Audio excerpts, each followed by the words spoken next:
Hola mis amigos, ¿cómo estás? Buenas noches, buenos días, buenas tardes del mundo. How are you my friend? Mi nombre es Froilan Snyder Macusablo. Kumusta po mga kaibigan? Magandang umaga, magandang gabi, magandang hapon.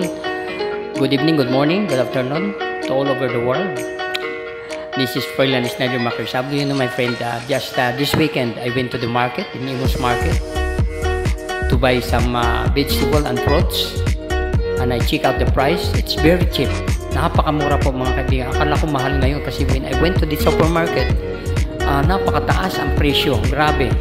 Can you imagine this Oppo? It cost only 35 pesos each. And this Saba, it cost only 25 pesos per kilo. Murang-mura po mga kaibigan. The supermarket, it's 100. Very expensive. And this Munggo beans, the green one, they call it malapot. It cost only 80 pesos per kilo. First class po yan, yung malapot. In the supermarket, it cost 153 because I check it out in the supermarket just the other day. And this calamansi, it cost only 60 pesos per kilo. So napakamura po mga kaibigan. If you're looking for a very cheap price, go to the market, Imus Market. Ito sa loob ko na ito binili. Red onion, it cost only 50 pesos per kilo. And this rambutan, it cost only 50 pesos per kilo. They call it tuklapin. Masarap, matamis. And this lansones, it cost only 75 pesos per kilo. Can you imagine? The supermarket, it's 150, 140. And this one is very sweet. It came from Davao. Napakamura po mga kaibigan. And this eggplant, it cost only 40 to 50 pesos per kilo. In the supermarket, it's 180. Can you imagine? See how the difference? Very big difference. Napakamura po talaga pag sa palengke ka. Lalo na kung sa Bacoor ka pupunta na market, in Cavite, napakamura. Okra is 70 pesos per kilo.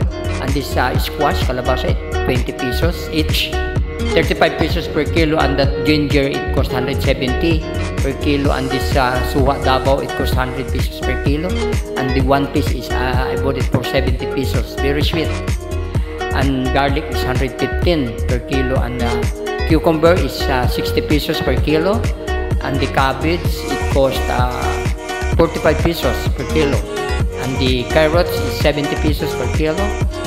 And cucumber is 60 pesos per kilo. So napakamura po mga kaibigan. Kaya kung naghahanap kayo ng mura, talagang huwag kayo sa supermarket mamili. Of course, hindi nga aircon, pero mura naman ang bilihin.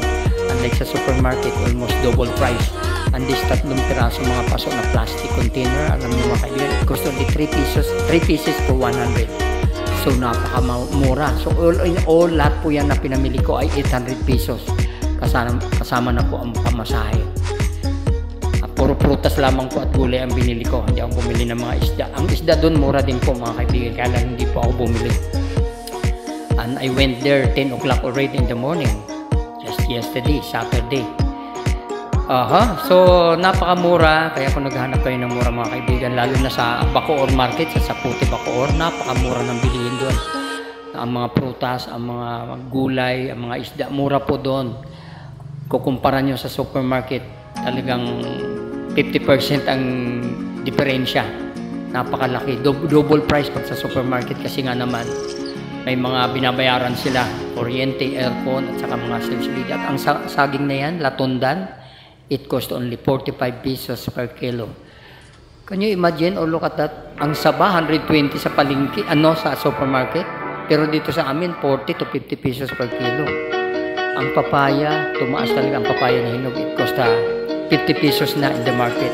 Kaya pala 100 pesos in the supermarket. So ayan po mga kaibigan ang ating nabili. Muli, sa susunod mag-check tayo ng mga price kasi mag-uundas na. Bye-bye everyone and thank you for watching.